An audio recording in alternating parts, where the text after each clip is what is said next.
Perkenalkan, nama saya Juan Rogerat Malah dengan NPM 121552020130171 yang berkuliah di Universitas Kristen Indonesia Maluku, Prodi Informatika.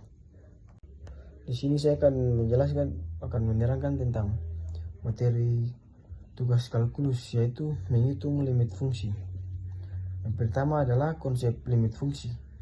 Limit suatu fungsi merupakan salah satu konsep mendasar dalam kalkulus dan analisis tentang kelakuan suatu fungsi mendekati titik masukan tertentu, yaitu suatu fungsi memetakan keluaran f(x) untuk setiap masukan x.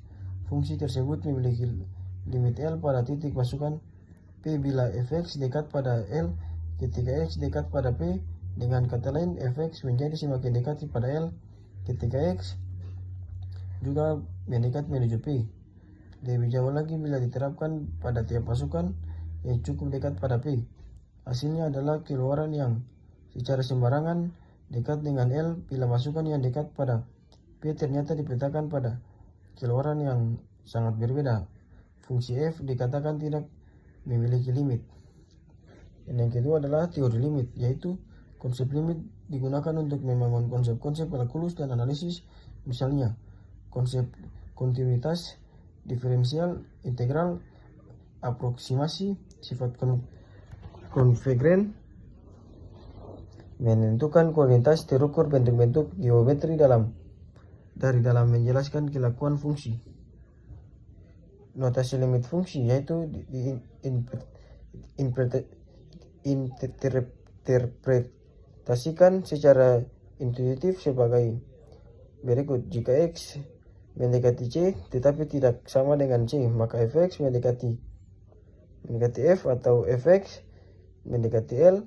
Bila mana x mendekati c tetapi tidak sama dengan c, kata mendekati dalam interpretasi notasi limit tersebut dapat diganti dengan kata menuju ke beberapa asumsi implisit atau tidak tertulis juga biasanya dianggap dipenuhi. Misalnya A, sebaran titik di R dan fungsi f diasumsikan sebagai fungsi dan himpunan bilangan real R ke himpunan bilangan real R. Dan yang berikutnya adalah sifat-sifat limit.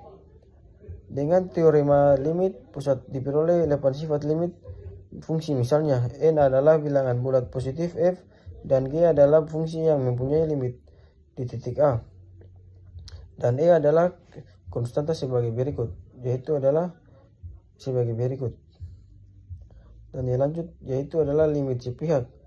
Limit sepihak adalah konsep limit di mana fungsi didekati dari satu sisi kiri atau kanan dari suatu titik. Limit dari kiri yaitu dihubungkan dengan lambang x ke A dan x mendekati A dari kiri atau dari bawah. Ini berarti nilai x mendekati A tetapi selalu lebih kecil dari A. Limit kanan yaitu dihubungkan dengan lambang x ke A plus x mendekati A dari kanan atau dari atas. Ini berarti nilai x mendekati A tetapi selalu lebih besar dari A. Dan yang terakhir adalah limit tak hingga, yaitu adalah konsep limit yang melibatkan lambang dan yaitu bila nilai fungsi fx membesar atau mengecil tanpa batas, atau bila perubahan x membesar atau mengecil tanpa batas. Konsep pertama yang adalah tentang limit fungsi f di titik E untuk fungsi f yang terbatas pada silang yang memuat c. Dalam hal ini mempunyai adalah x ke c dapat diganti x atau x ke. Konsep kedua adalah tentang limit fungsi untuk berubah x yang membesar tanpa batas atau untuk berubah x yang mengecil tanpa batas yang dikenal sebagai limit tak hingga. Dan inilah beberapa tampilan referensi yang akan saya tampilkan ini. Terima kasih.